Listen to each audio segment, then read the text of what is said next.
ना थके हैं पैर कभी, ना हिम्मत हारी है। ना थके हैं पैर कभी, ना हिम्मत हारी है हौसला जिंदगी में कुछ कर दिखाने का, इसलिए सफर अभी भी जारी है। आज की इस क्लास में हम आपको बताएंगे लाभ और हानि वाले सवाल का टाइप नंबर 8। पहला क्वेश्चन है, एक दुकानदार दो वस्तुएं बेचता है। पहली वस्तु का विक्रय मूल्य दूसरी वस्तु के क्रय मूल्य के बराबर है। उसने पहली वस्तु को 20% लाभ, दूसरी वस्तु को 25% हानि पर बेचा। कुल लाभ या हानि प्रतिशत ज्ञात कीजिए। पहली वस्तु को 20% लाभ, दूसरी वस्तु को 25% हानि पर बेचा जा रहा है, तो लाभ या हानि प्रतिशत ज्ञात करना है। पहली वस्तु को 20% लाभ पर बेचा जा रहा है, इसका जो भिन्न का वैल्यू होता है 1/5 होता है। जो हमें अनुपात में नीचे मिलता है हमारा कॉस्ट प्राइस के बराबर होता है, जो हमें ऊपर मिलता है हमारा प्रॉफिट या लॉस होता है। तो यहाँ पर हमें प्रॉफिट की बात की जा रही थी, एक का क्या हो रहा है, हमें प्रॉफिट हो रहा है। दूसरी वस्तु हमें 25% हानि पर बेची जा रही है, तो यहाँ पर माइनस लगा देंगे, तो हमारा क्या है, लॉस। 25% हानि पर बेची जा रही है, इसका जो भिन्न का वैल्यू होता है 1/4 होता है। जो हमें नीचे मिलता है हमारा क्या होता है, कॉस्ट प्राइस होता है। यहाँ पर हमें लॉस हो रहा है, तो ऊपर जो वैल्यू दिया रहता है हमें प्रॉफिट या लॉस के बराबर रहता है, तो एक का क्या हो रहा है, हमें लॉस हो रहा है। Cost price, selling price. पहली वस्तु हमें 5 रुपए में खरीद रहे हैं और उसे 6 रुपए में बेच रहे हैं, एक का क्या हो रहा है, हमें प्रॉफिट हो रहा है, इसलिए हम 5 में खरीदे 6 में बेचे।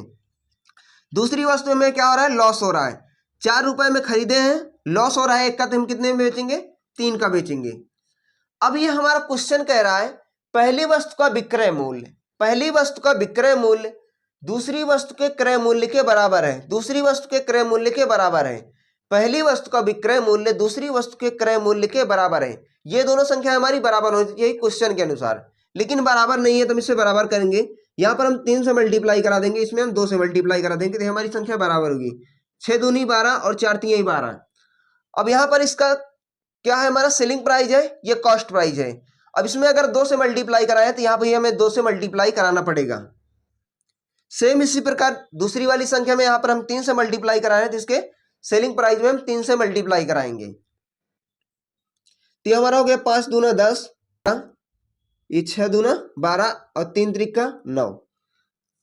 कॉस्ट प्राइस को कॉस्ट प्राइस में जोड़ेंगे, सेलिंग प्राइस को सेलिंग प्राइस में जोड़ेंगे। 10 और 12 कितना हो गया हमारा, 22 आ गया। अब इसको जोड़ेंगे, 12 में 9 जोड़ेंगे तो आ जाएगा हमारा 21। कोई वस्तु है 22 रुपए में खरीद रहे हैं और 21 रुपए में बेच रहे हैं। जब हम वस्तु को ज्यादा में खरीद कर कम में बेचते हैं तब वहां पर हमें क्या होता है, लॉस होता है। यहाँ पर हमें क्या हो रहा है, हानि हो रही है, और एक की क्या हो रही है, लॉस हो रहा है, एक की हानि हो रही है। अब इसका हमें क्या निकालना है, लॉस परसेंटेज निकालना है।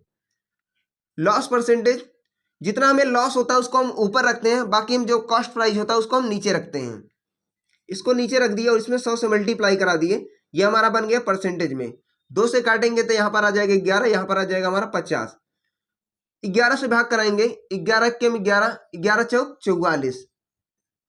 फिर भाग कराएंगे, यहाँ पर हमारा कितना बचा, 11 चौक 44। यहाँ पर बचा हमारा 6, क्योंकि ये 50 था, 6 बचा, तो 11 5 55।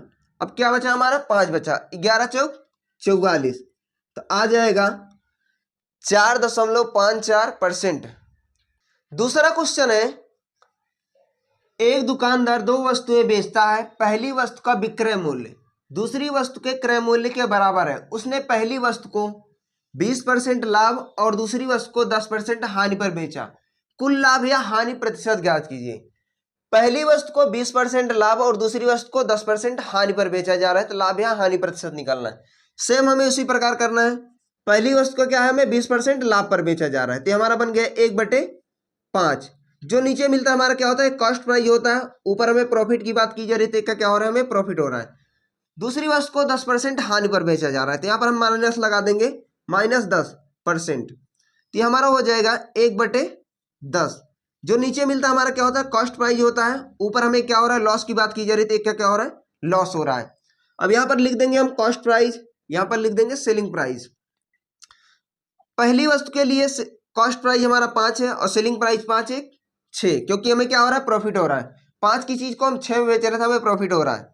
अब यहाँ पर जो हमें दिया गया है दूसरी वस्तु में 10 दिया गया है, यहाँ पर हमें क्या है, कॉस्ट प्राइस है और इसका सेलिंग प्राइस क्या निकालेंगे, यहाँ पर हमें एक का लॉस हो रहा है, तो इसमें हम क्या करेंगे, 9 से मल्टीप्लाई करा देंगे। 10 में से हम 1 घटाएंगे तो क्या आ जाएगा हमारा 9 आ जाएगा। ये हमारा क्या है सेलिंग प्राइस है। अब क्वेश्चन हमारा कह रहा है पहली वस्तु का विक्रय मूल्य, पहली वस्तु का विक्रय मूल्य दूसरी वस्तु के क्रय मूल्य के बराबर है। पहली वस्तु का विक्रय मूल्य दूसरी वस्तु के क्रय मूल्य के बराबर है। तो इन दोनों संख्याओं को क्या करेंगे हम बराबर करेंगे। बराबर करेंगे तो इसमें हम किससे मल्टीप्लाई करा देंगे, यहां पर हम 5 से मल्टीप्लाई करा देंगे। 5 छंग 30, यह हमारा 30 हो गया। यहां पर हम 3 से मल्टीप्लाई करा देंगे तो दोनों संख्या हमारी क्या होगी बराबर होगी। 10 तिहाई 30, 5 छंग 30। अब इसमें अगर हम 3 से मल्टीप्लाई कराएं तो यहां भी हम 3 से मल्टीप्लाई कराएंगे। इसमें अगर हम 5 से मल्टीप्लाई कराएं तो यहां पर भी हम 5 से मल्टीप्लाई करा देंगे। अब इसको बराबर करेंगे 5 हम 25, यहां आ जाएगा 10 तिहाई 30, ये हो जाएगा 5 छंग 30, 9 तिरिक 27। अब इसको हम कॉस्ट प्राइस को कॉस्ट प्राइस में जोड़ेंगे और सेलिंग प्राइस को सेलिंग प्राइस में जोड़ेंगे तो हो जाएगा ये हमारा 55 और ये आ जाएगा 7, 3 2 5। अब कोई चीज हम 55 में खरीद रहे हैं और 57 में बेच रहे हैं तो यहां पर हमें क्या हो रहा है प्रॉफिट हो रहा है।